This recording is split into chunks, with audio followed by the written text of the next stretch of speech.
분명히 있겠죠.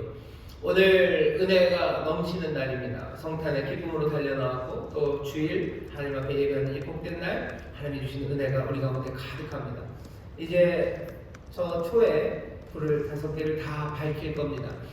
하나씩 밝힐 때마다 우리 가운데로 점점 더 가까이 오시는 주님, 내 삶에서 새 일을 행하실 주님을 기대하면서 여러분을 뜨겁게 감사와 소망으로 박수해 주시면 우리가 함께 또 그 박수 소리 가운데 다시 한번 더 주를 높이는 감격의 마음이 높아지고 또 우리에게 주신 하나님의 소망이 더 분명해질 줄 믿습니다. 이제 초 5개의 불을 밝히겠습니다.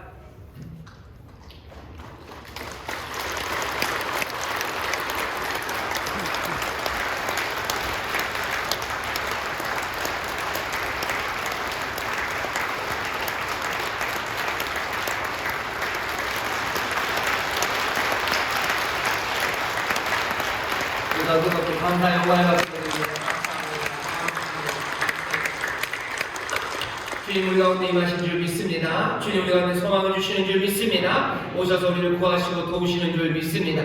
이 시간에 다 함께 통성으로 기도하시는 주여 오시니 우리 가운데 새 일을 행하여 주시옵소서. 구하시고 우리를 도와 주시옵소서. 주여 세 번 크게 부르시고 통성으로 기도하겠습니다. 주여 주여 주여. 아버지 하나님 감사합니다. 성탄절 아버지 모시는 주님이십니다. 아버지 어둠 가운데 빛으로 오시느니 아버지 하나님 사망의 땅에 생명을 가지고 오시느니 아버지 하나님 온갖 거짓과 불의의 세상에 하나님의 의로 아버지 하나님 참된 진리로 오시는 놀라우신 주님, 아버지 인생의 대답으로 오십니다. 아버지 하나님 우리를 긍휼히 여기시는 하나님의 사랑으로 오십니다. 아버지 오셔서 도우시고 구원하시는 신실하신 하나님 임마누엘 우리와 함께 하신 하나님을 우리가 오늘 배웠습니다. 아버지 하나님 예배하는 자리로 달려나왔습니다. 아버지 하나님 추운 겨울 주의 이름으로 달려나온 이 발걸음 아버지 모시는 주를 맞으러 달려나온 발걸음이요 아버지 하나님 간절함으로 기도하며 주 앞에 나오는 아버지 하나님 뜨거운 마음들입니다. 오늘 이 시간 주의 소리와 함께 하시니 아버지 사랑하는 성도들 주여 그 마음에 손을 입으시고 아버지 하나님 빛을 밝히시며 일으켜 세워주시사 아버지 하나님의 놀라우신 구원과 도우심이 아버지 우리 가운데 넘쳐나게 하여 주옵소서. 아버지 방황하는 사람들이 아버지의 빛을 보게 하여 주옵시고 아버지 하나님 어둠에 앉아있던 자들이 아버지 광명한 빛 가운데 일어서기 시작하는 아버지 하나님의 복된 시간 되게 하여 주옵소서. 아버지의 삶의 방향을 몰랐던 이들이 아버지의 삶의 방향을 찾게 하시고 아버지의 멀리서 깨 아버지 방황하던 이들이 아버지 하나님 생명의 주님 아버지의 빛 되신 주님 앞에서 아버지 다시 한번 우리의 복된 삶을 보게 하시고 아버지의 영광을 보게 하시며 아버지의 복된 일을 이루게 하시니 아버지 하나님 오늘 예배 가운데 충만하게 마시옵소서. 주님 임하십니다. 빛으로 임하십니다. 우리의 삶 가운데 진리로 임하십니다. 동심으로 임하시고 아버지 하나님 구원자로 임하시고 구원자이십니다. 아버지 하나님 한 영혼도 남김없이 아버지 하나님 모두가 다 살아계신 주님 만나는 시간 되게 하여 주옵시고 아버지 하나님 기쁨으로 주를 찬송하며 아버지 새 소망으로 충만해지는 하나님의 귀한 시간 아버지 하나님 복된 임마누엘을 누리는 아버지 하나님 은혜와 영광의 자리가 되게 하여 주옵소서. 아버지 하나님 감사합니다. 주님 감사합니다. 아버지 하나님 감사합니다. 사랑하는 많으신 아버지 하나님 감사합니다. 오늘 우리와 함께 하시는 임마누엘 오늘 이 시간에 역하고 깨어진 삶 가운데로 오시사 놀랍고 은혜로우신 역사를 이루시는 줄 믿습니다. 빛으로 임하시니 어둠 가운데 있는 백성들이 빛을 보며 일어서게 하여 주옵시고 아버지 하나님 방황하던 사람들이 아버지의 삶의 길을 온전히 찾게 하여 주옵시며 지치고 힘들었던 이들 새 힘을 얻게 하시고 아버지 하나님 깨어진 마음들 상한 마음들이 다시 한번 회복되는 기적의 자리가 되게 하여 주시옵소서. 아버지 약한 육신의 새 힘을 불어넣어 주시며 아버지 병든 몸들 주님이 치유하여 주실 줄 믿사오니 주여 이 놀라운 영광의 자리에서 하나님으로부터 은혜 위에 은혜를 받아 누리는 복된 예배가 되게 하여 주시옵소서. 다시 한번 임마누엘을 향한 아버지 사랑이 더 깊어지게 하여 주옵시고 임마누엘을 하나님을 향한 감사와 감격이 더 충만해지는 복된 자리 되게 하여 주시옵소서. 늘 우리 가운데 역사하시나 오늘도 특별히 성탄절이 오니 아버지 하나님 다시 한번 더 충만한 가운데 아버지 하나님 우리의 영혼으로 기뻐하게 하여 주옵시며 아버지 하나님 더 크고 분명한 소망으로 채우시는 기적의 예배가 되게 하여 주시옵소서. 오늘 이 시간 주님 우리와 함께 하시는 줄 믿습니다. 충만하게 역사하시는 줄 믿습니다. 모두가 다 그 충만한 데서 아버지 하나님 넉넉하게 받고 아버지 하나님 넘치게 받는 우리 모두가 되게 하여 주옵소서. 감사드리며 예수님 이름으로 축복하며 기도하옵나이다. 아멘. 우리 좌우에 계신 분들에게 서로 인사합시다. 메리 크리스마스. 메리 크리스마스 인사하시죠. 아멘. 아멘. 좌우에 계신 분들 한번 더 인사할까? 임마누엘 하나님 우리와 함께 하십니다. 임마누엘 하나님 우리와 함께 하십니다. 아멘. 아멘. 아멘. 늘 우리와 함께 하시지만 오늘은 함께 하시는 하나님을 다시 한번 더 깊이 깨닫고 또 더 깊이 누리는 복된 시간입니다. 성탄의 예배 나오신 여러분들 환영합니다. 하나님께서 예배하신 복이 넘치고 또 이 시간 우리 안에 새 빛을 비춰 주실 줄 믿습니다.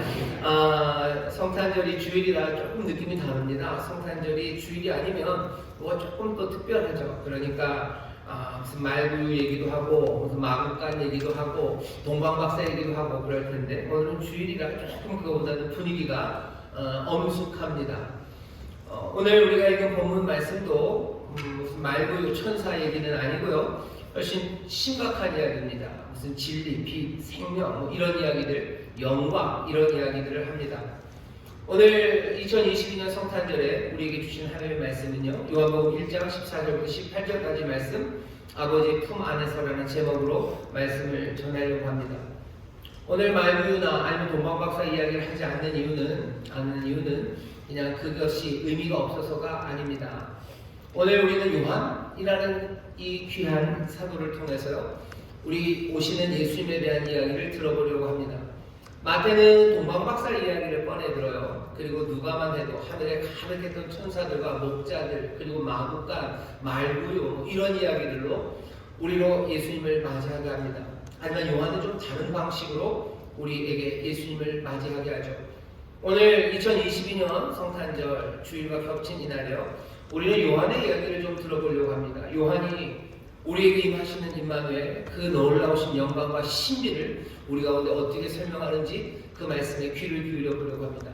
이 말씀을 듣다 보면 오늘 이 성탄절 우리가 오시는 하나님 육신으로 오신 그 놀라우신 하나님의 아들을 우리가 영접한다는 것이 도대체 우리가 어떤 소망을 가져다 주고 또 우리가 이 땅에서 어떻게 살아야 될지 그 길과 빛을 어떻게 비추는지 우리가 그것들을 발견할 수 있을 겁니다.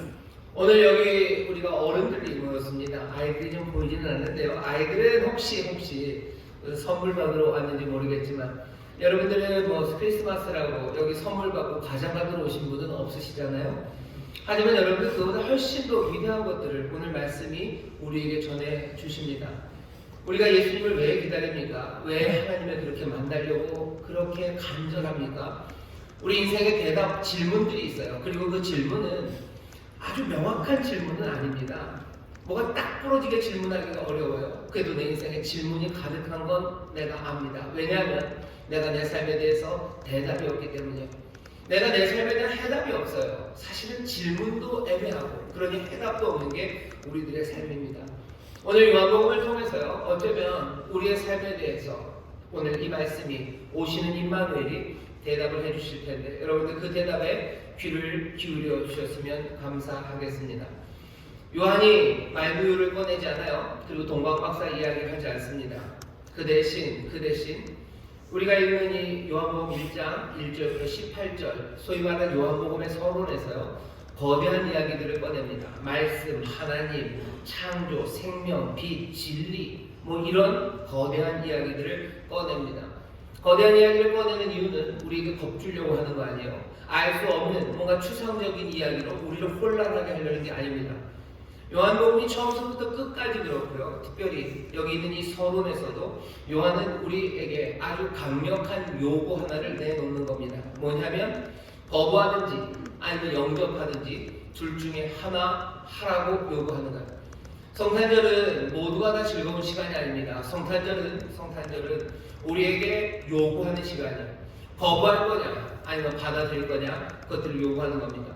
하나님이 이 땅에 오셔요. 임마누엘이 오셔요. 말씀이 육신이 되어 애매하게 보이지 않는 곳에 오시지 않나요? 말씀이 육신이 되어 우리 가운데 거합니다. 눈앞에 딱 부러지게 와 있어요. 자, 이 오신 말씀을, 이 오신 생명과 진리, 이 빛을 너희들이 거부하든지 영접하든지 둘 중에 하나예요. 전에는 애매하게 거부할 수 있었어요. 못 알아들었다고 우기면 되는 거예요. 본 적이 없다고 우기면 되는 거예요. 언제 들으셨냐고 우기면 돼요. 하지만 이제는 우길 수 없습니다. 영존하시는 하나님께서 말씀이 육신이 되어 우리 가운데 거하셨어요. 그냥 앞에서 확 갖다 들이대신 거죠. 그러고 요구하는 거예요. 거부하든지 아니면 영접하든지. 요한복음 우리가 1장을 말씀을 보면 꽤나 많은 사람들이, 어둠에 있었던 사람들이 빛을 거부합니다. 그 사람들은 알지 못했대요. 깨닫지 못했대요. 그러니 영접하지 않았답니다. 하지만 오늘 본문 보면 요한은, 적어도 이 복음서를 쓴 요한은, 그리고 요한과 함께 우리라고 말하는 그 사람들은요, 뭐라고 해요? 우리는 영접했대요. 14절 오늘 본문입니다. 말씀이 육신이 되어 우리 가운데 거하심에 우리가 그 영광을 보니, 우리는 그 영광을 봤어요. 왜? 영접하는 자, 곧 그 이름을 믿는 자들에게 하나님의 자녀가 되는 권세를 준다고 하셨는데, 우리는 영접했어요. 우리는 받아들였어요. 그래서 우리는 영광을 보았다고 말합니다. 여기 영접한 사람들이 있어요. 거부한 사람들은 영광 보지 못합니다. 하지만 우리는 영접했으니 영광을 보았다 말하고요. 16절에서 또 뭐라고 고백합니까? 우리가 다 그의 충만한 데서 받았다라고 되어 있어요. 우리는 받았다. 영접했다는 동사와 같습니다. 우리는 영접했어요. 그래서 우리는 받았어요. 뭘 받았어요? 은혜 위에 은혜를 받았어요. 영광을 보았어요. 그리고 놀라운 선물을 우리는 받았다고 여기 요한과 함께한 이들이 지금 외치고 있는 겁니다.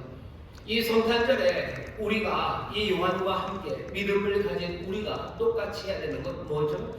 우리가 영접했다고 선포해야 돼요. 그리고 영접해서 우리는 그 영광을 보았다고 고백해야 합니다.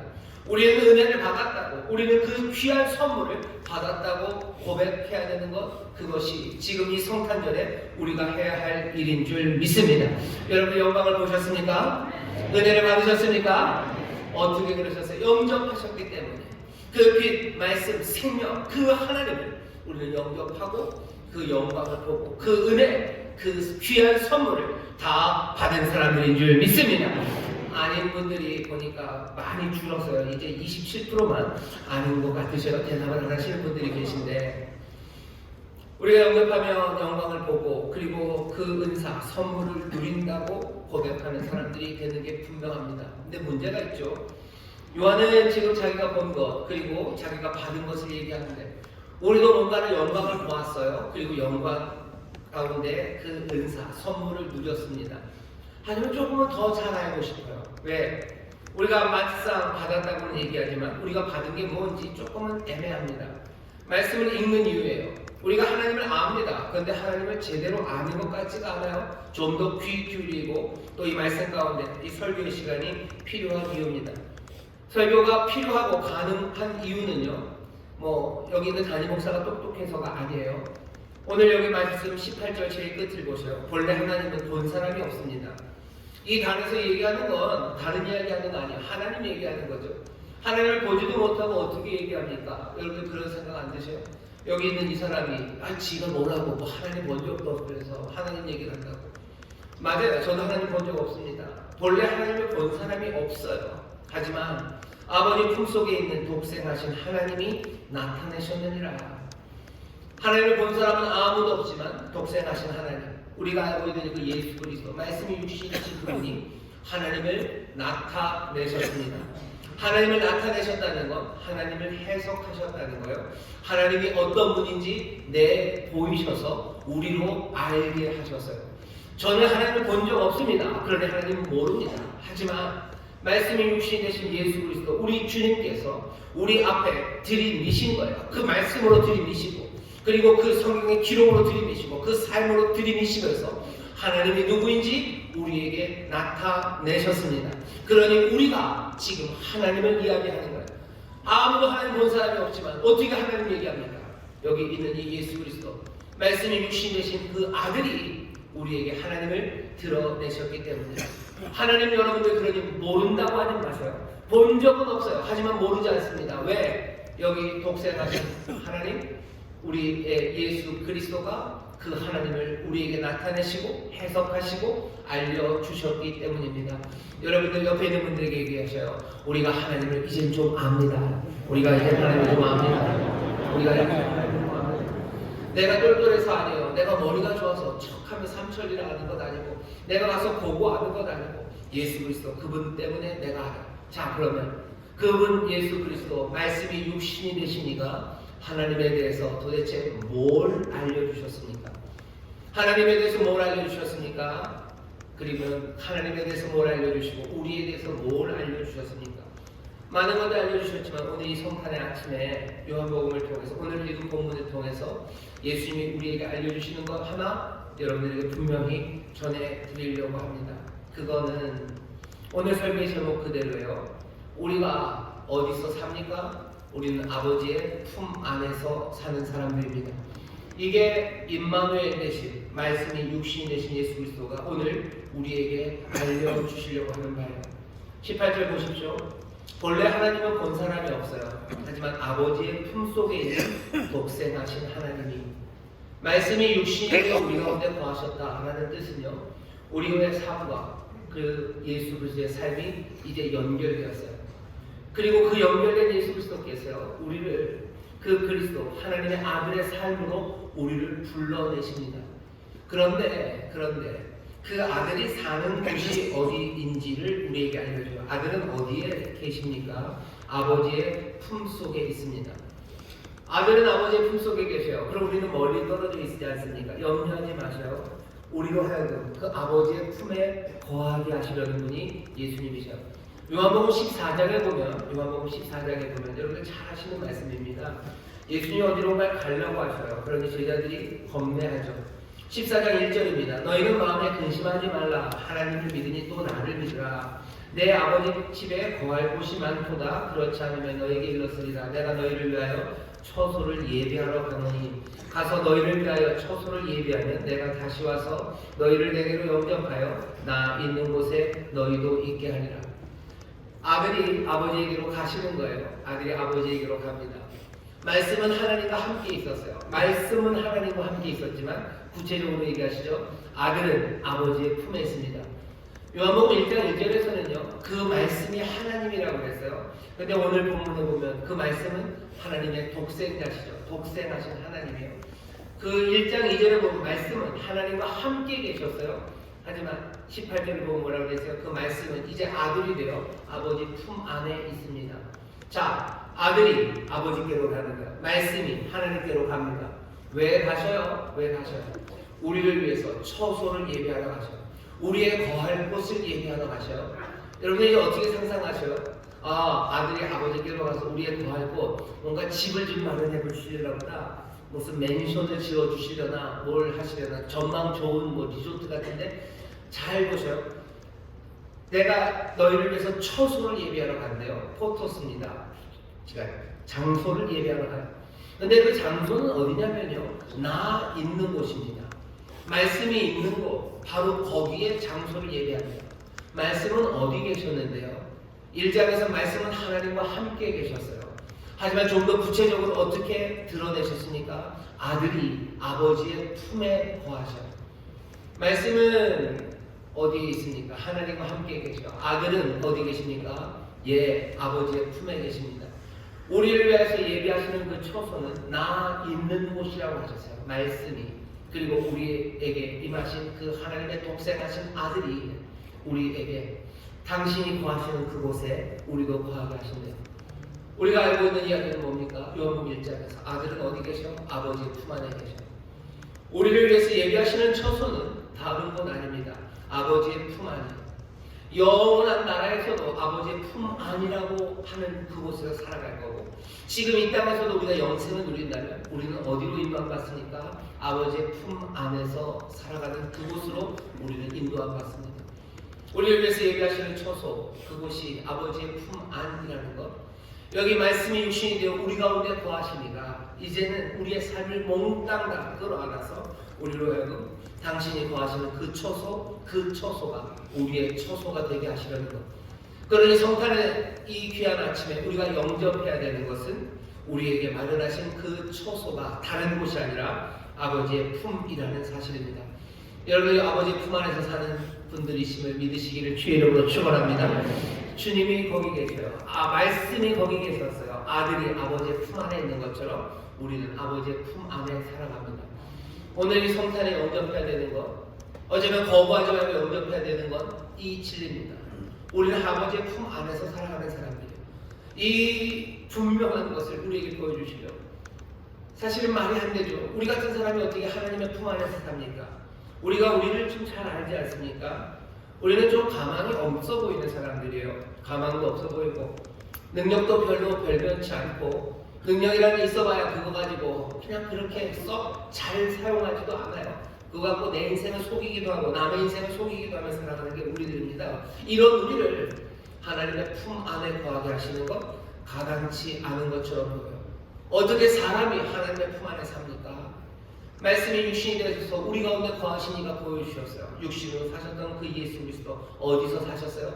그분은 저 하늘에서도 아버지의 품에, 그리고 이 땅에서도 늘 아버지의 품에 사신 분입니다.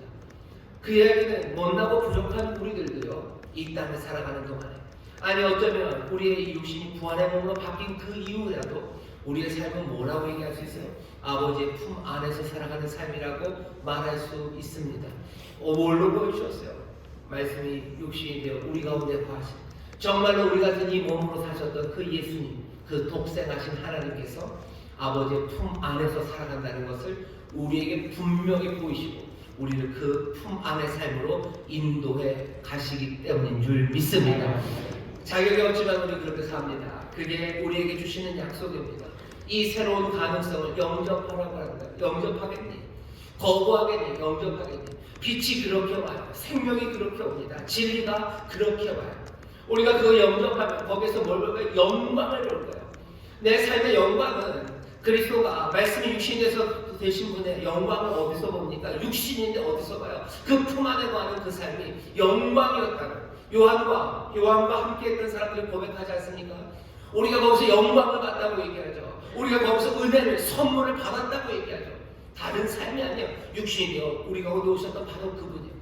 우리의 삶을 다시 한번 보세요. 우리의 삶도 영광으로 가득할 겁니다. 사람들이 우리의 삶을 보면서 내가 영광을 보았다고, 내가 저 사람에서 영광을 본다고 얘기할 거야. 그런데 그 영광은 어디서? 우리가 아버지의 품 안에서 살아가는 우리를 보며 영광을 볼 것이고, 또 우리의 삶이 사람들에게 은혜 위에 은혜, 은사 위에 은사, 선물이 되는 삶, 그 삶이었다고 말하는 하나님의 자녀의 삶, 아버지의 품 안에서의 삶, 그 영광과 은혜가 가득한 삶, 그 삶을 우리가 살아갈 수 있습니다.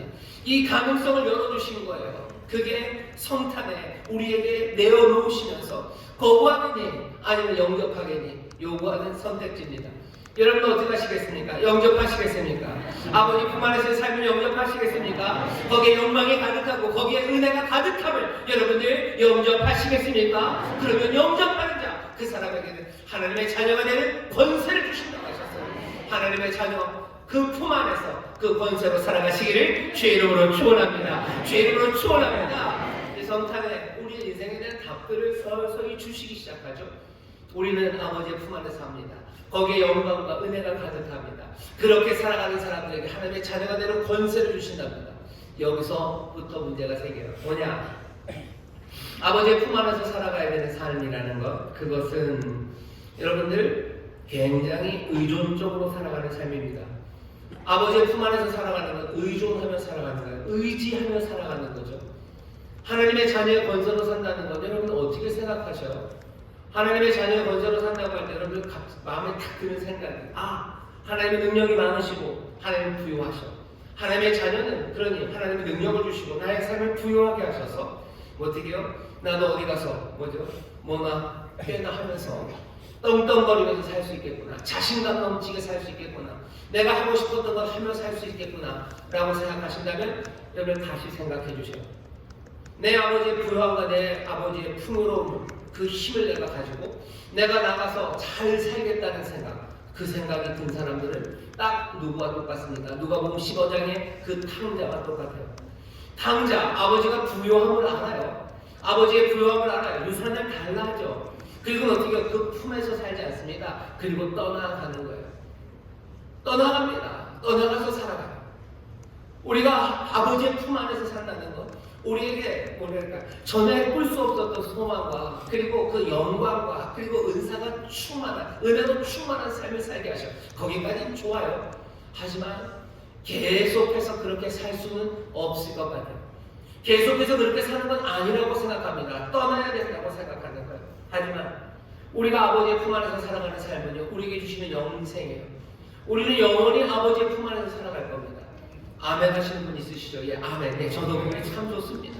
아버지의 품 안에서 살아갈 거예요. 근데 물어보셔야 돼요. 정말 아버지의 품 안에서 계속 살아갈 거예요. 아버지의 품 안에서 살아가는 건 의존적인 삶입니다. 사람들은 의존적인 거 굉장히 싫어합니다. 독립적인 거 좋아해요. 특별히 요즘처럼 현대처럼 독립성이라는 것을 가치 있게 생각하는 세상에서 의존적인 사람이다 라는 건 폄하하는 말입니다. 얘는 굉장히 의존적인 사람이야 라고 얘기하면 안쓰러운 사람이죠. 불쌍한 사람이죠. 걱정되는 사람이죠. 뭔가에 의존한다는 건 늘 나쁜 것과 연관되죠. 알코올에 의존하고 마약에 의존하고 아니면 뭐 그런 것들에 의존하는 이야기. 극빈층 가난한 사람들에게 지원을 많이 해주면 그 사람들의 삶이 의존적이 될 거야 라는 식으로 말합니다. 의존적인 것에 대해서 사람들이 굉장히 싫어해요. 그건 수동적인 거고 자유보다 열등한 사람들, 열등하니까 의존적이라고 생각해요. 열등하니까 의존적이지. 뭐 잘나고 훌륭하면 독립적으로 살아야지. 그 생각이 밑바탕에 깔려있어요. 하나님의 품 안에서 살아간다는 것이 처음에는 따뜻하고 위로가 되지만 영원히 내가 하나님의 품 안에서 살아간다는 게 뜻하는 것, 그것이 내가 전적으로 의존하며 영원히 살아가는 그 삶, 그것들 순간 지겨워합니다. 그게 아닌 것 같아요. 의존적으로 살 수 없을 것 같죠. 독립해야 될 것 같죠. 하지만 여러분 가만히 생각해 보세요. 조금만 생각해 보면 우리가 얼마나 온전하게 의존적인지 알 수 있습니다. 여러분들 숨 쉴 때 공기에 의존해요. 공기 없이 숨 못 쉽니다. 아무리 해봐야 공기 없으면 숨 못 쉽니다. 살기 위해서 음식에 의존해요. 여러분 음식에 의존하지 않고 살 수 있는 사람이 있습니까? 없습니다. 뭐 안 먹어도 사는 사람처럼 그렇게 다이어트하고 굶고 하지만 아니요. 살기 위해서는 음식에 의존해야 됩니다. 말을 배우는 거, 살아가는 방식을 배우는 거, 그 몸땅이나 의존하는 거, 부모님에게 배우고 누군가에게 배우는 것 아닙니까? 살기 위해서 의존해야 돼요. 배우고 자라나기 위해서는 무언가에 누군가에 반드시 의존해야 합니다. 근데 사람들은 요즘 의존이라는 걸 싫어해요. 그거 나쁜 거라고 생각합니다. 그건 노예적인 삶이라고 얘기해요. 사실은 노예적인 의존이 있습니다. 하지만 그렇다고 해서 정말로 삶에 필요한 의존, 그것들을 버릴 수는 없어요. 세상이 이상하게 돌아가는 이유는요, 정말로 필요한 의존, 정말로 우리의 삶을 윤택하게 만들고 복되게 만드는 그 의존, 의지함과 노예적인 수동적인 삶들, 그 몽땅을 섞어버리는 것, 그것이 문제를 만들어냅니다. 그러니 의존하는 건 무조건 나빠요. 무조건 나빠요. 다 혼자 서야 된다고 얘기해요. 하지만 여러분 예수님이 살아갔던 삶을 보셔요. 예수님이 이 땅에 오셔서 그 영광이 가득하고 그 은혜로 사셨던 삶을 보십시오.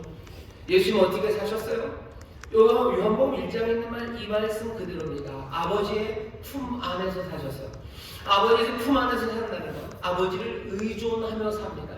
어느 정도 살다가 한 나이 30쯤 되면 그때부터 의존하지 않아요? 아니 끝까지 아버지의 품 안에서 아버지를 의존합니다.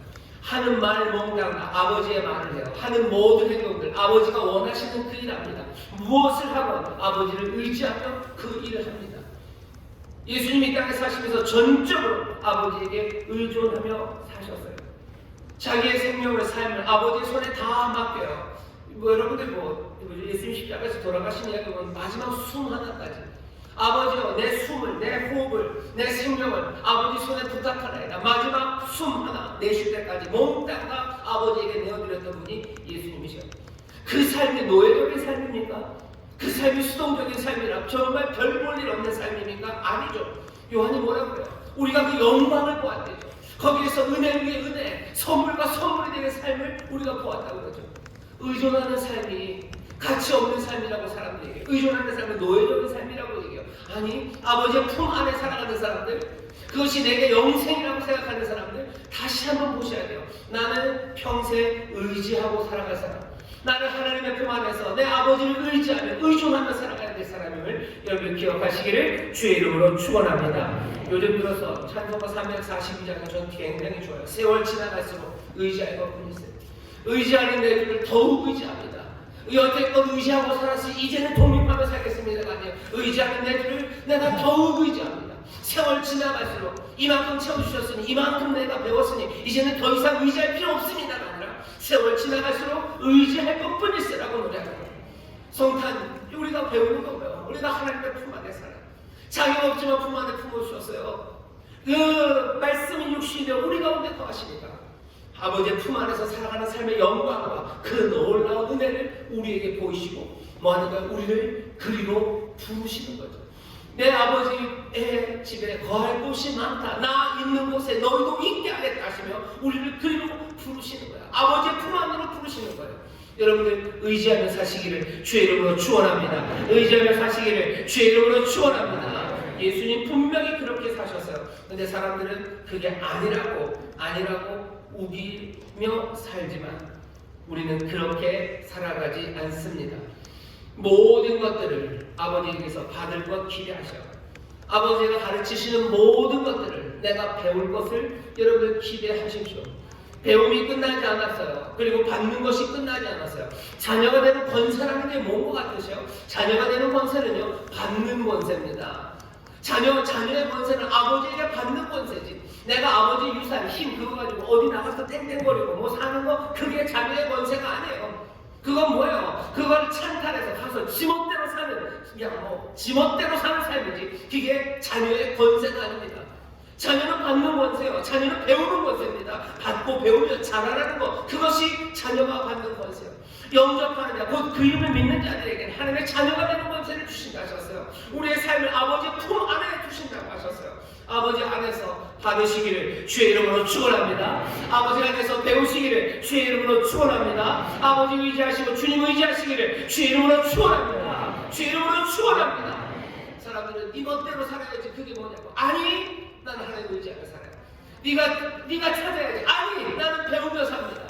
나는 주께로 배울 거예요. 주의 진리의 말씀을 배우며 살 거예요. 주의 은혜를 사모하며 그거 받으며 의지하며 살 거예요. 내가 내 힘으로 산다고 난 말하지 않아요. 왜? 내 삶의 자리는 하나님의 품 안, 내 아버지의 품 안에서 나는 하나님의 자녀의 권세로 그렇게 살아갈 거예요. 그건 노예의 삶 천만에 그것이 영광이 가득한 삶이에요. 그것이 은혜가 충만한 삶입니다. 예수 그리스도가 우리에게 그 삶을 보이시고 그 삶으로 우리를 초대하시고 그리고 그 삶을 살아가도록 우리를 도우시는 줄 믿습니다. 여러분들 그 삶, 아버지 품 안에서 살아가는 삶 여기서 멈출 수는 없습니다. 우리가 아버지의 품 안에서 살아가기 시작하면 의존을 배운다면 우리가 서로가 서로에게 대하는 태도 그 태도도 의존함이 있어야 된다는 걸 여러분들이 보게 됩니다. 여러분 의존하셔요. 의지하십시오. 세상은 반대로 얘기하죠. 독립적이 되어야 된다고 얘기해요. 아니 독립적이 되려고 애쓰지 마셔요. 서로 의존하시고 서로에게 받으셔요. 그리고 서로에게 배우십시오. 인류는 계속해서 받는 것 그것을 멈추는 지점을 만들어내요. 배우는 것을 멈추는 지점을 만들어냅니다. 그러면서 그게 좋은 거라고 우겨요. 아니 그렇지 않아요. 끊임없이 받는 거죠. 충만한 데서 또 받는 거죠. 그리고 계속해서 배우는 거죠. 하나님에게서도 그렇고 서로가 서로에게서도 마찬가지입니다. 부모님들이 연세가 많아지시면 뭔가 자녀들의 도움이 필요할 때가 있어요. 자녀들이 돕죠. 그럼 부모님들이 뭐라고 그러셔요? 됐다고 이제 필요 없다고 그러셔요.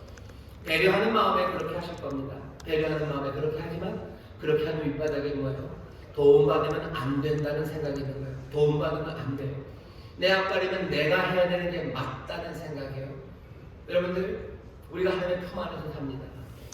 모든 것을 내가 관리해야 되는 게 맞다는 생각 그렇게 못하면 못난 삶이라는 생각 그 생각은 도대체 어디서 온 겁니까?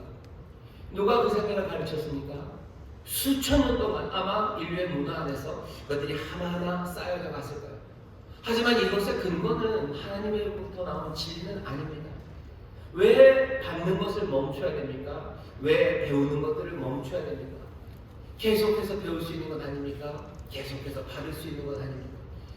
부모는 자녀에게서 어린 자녀에게서 받아요. 뭘 받아요? 처음에는 미소를 받습니다. 아닌가요? 또 기적을 먼저 받나요? 받아요. 그걸 받아요. 받으면서 행복해요. 받죠. 그거 받고 살아요. 그러다 나중에 되면 이제는 그만 받아야 된다고 생각해요. 왜 그렇죠? 자녀들을 부모에게서 받습니다. 주님의 부모에게서 즐겁게 받아요. 이것저것 받아요. 젖을 받고 여러 가지 보호와 양육을 받아요. 그러다가 어느 순간에는 멈춰요. 더 이상 받으면 안 된다고 생각해요. 왜? 받으면 그때부터 모질이라고 생각하는다. 받는 사람은 모질입니까? 받는 사람이 모질입니까? 배우는 사람이 모질입니까? 어느 때까지는 배우다가 이 정도면 됐다고 얘기해야 돼요. 그만하면 충분하다고. 이 정도 됐다고 얘기해야 돼요. 그래야 훌륭한 사람이에요. 계속해서 배우는 사람은 모자란 사람입니까? 아니죠. 왜 그 사람들이 모자랍니까? 그런데도 불구하고 세상은 받는 것을 멈춰야 되는 지점들, 배우는 걸 멈춰야 되는 지점들, 그 지점들이 있다고 생각해요. 그러니 어떻게 하는 거예요? 약한 사람들, 그리고 배우지 못한 어린 이들을 다그치기 시작하는 거죠. 가난한 사람들 도와요. 장애 있는 사람들 도와요. 돕긴 돕지만 뭐요? 너네들도 이제 받기를 멈추는 지점이 있어야 되는 건 아니냐 싶은 거죠.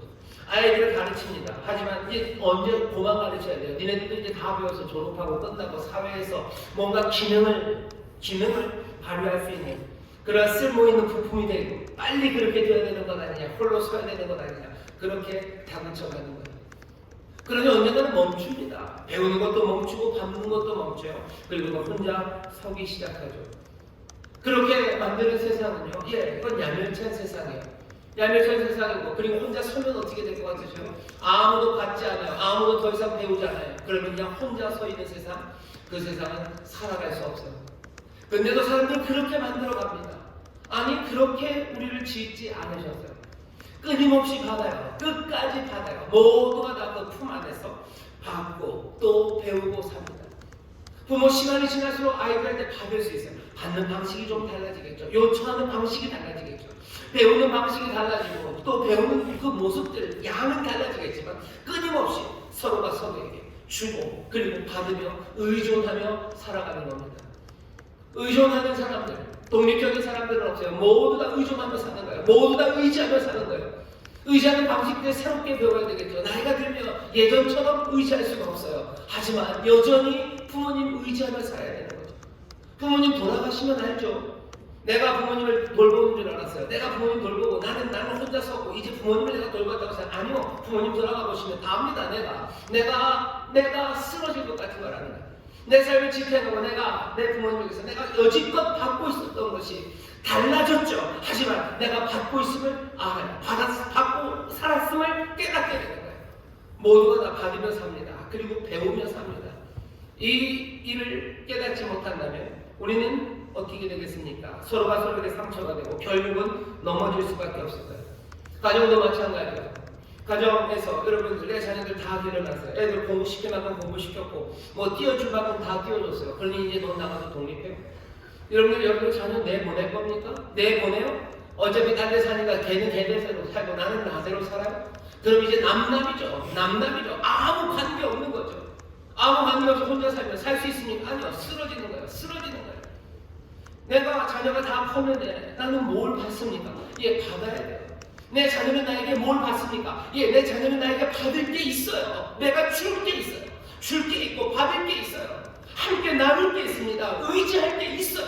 그거 못 찾기 시작하면 그때는 몽땅 다 무너져 내려가는 겁니다. 내가 독립적으로 살 수 있다는 생각, 그 생각 버리셔야 돼요. 그래야 내 삶의 영광이 가득하고 그리고 은혜 위에 은혜가 충만한 하나님 우리에게 복 주시려는 그 평강과 그리고 성령 안에서의 온전한 하나님의 삶을 누릴 수 있습니다. 성탄이에요. 오늘 우리에게 주시는 성탄의 메시지를 귀 기울여 들으십시오. 우리가 아버지의 품 안에서 삽니다. 끝까지 의존하며 사셔요. 그 의존하는 삶은 하나님에게만 해당되는 것 아니에요. 우리가 서로가 서로에게 의존하며 살아갑니다.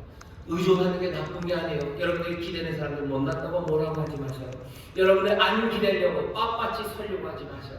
기대시고 또 기대는 것이 복되다고 얘기해 주셔요. 연약한 사람이 나에게 기댈 때 그게 복됩니다. 내가 그 사람에게서 받을 게 있고 그 사람이 나에게 가르칠 게 있고 내가 또 그들에게 배움을 줄 수 있는 게 있어요. 함께 배우고 또 함께 자라나가는 것, 그것이 자녀의 권세입니다. 자녀는 자라나는 사람들이에요. 자녀는 받고 자녀는 배우며 자라갑니다. 품 안에서 의지하시고 하나님 의지하시고 끝까지 의지하시고 서로를 끝까지 의존하십시오. 의존하는 방식은 달라질 거예요. 하지만 내가 혼자 서 있을 거라고 생각하지 마시고 남들에게 혼자 서라고 등 떠매지 마셔. 나도 혼자 설 수 없고 그 사람도 혼자 설 수 없어요. 우리는 품 안에서 자라가는, 우리는 자녀로 자라가는, 자녀로 그 은혜를 누리는 사람들입니다. 거기에 영광이 가득할 겁니다. 거기에 하나님의 은혜가 가득할 겁니다.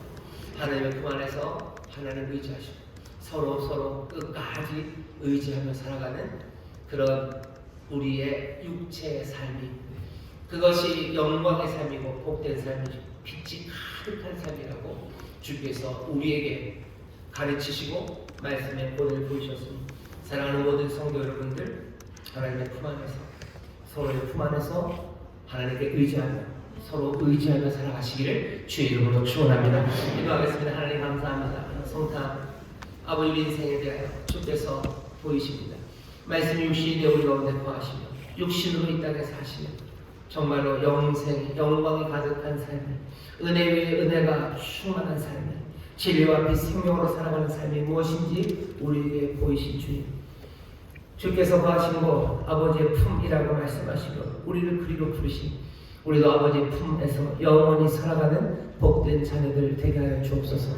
아버지에게서 모든 것을 받으며 아버지에게서 배우며 끝까지 그렇게 살아가는 주여, 사랑받는 자녀들, 주여 그렇게 의지하는 자녀들 되기를 원하오니 성령님이시여 우리에게 아들의 영을 부어주시사 정말로 착한 아들, 참된 아들의 영을 부어주시사 늘 의지하며 주를 따르는 하나님의 자녀들 되게 하여 주옵소서.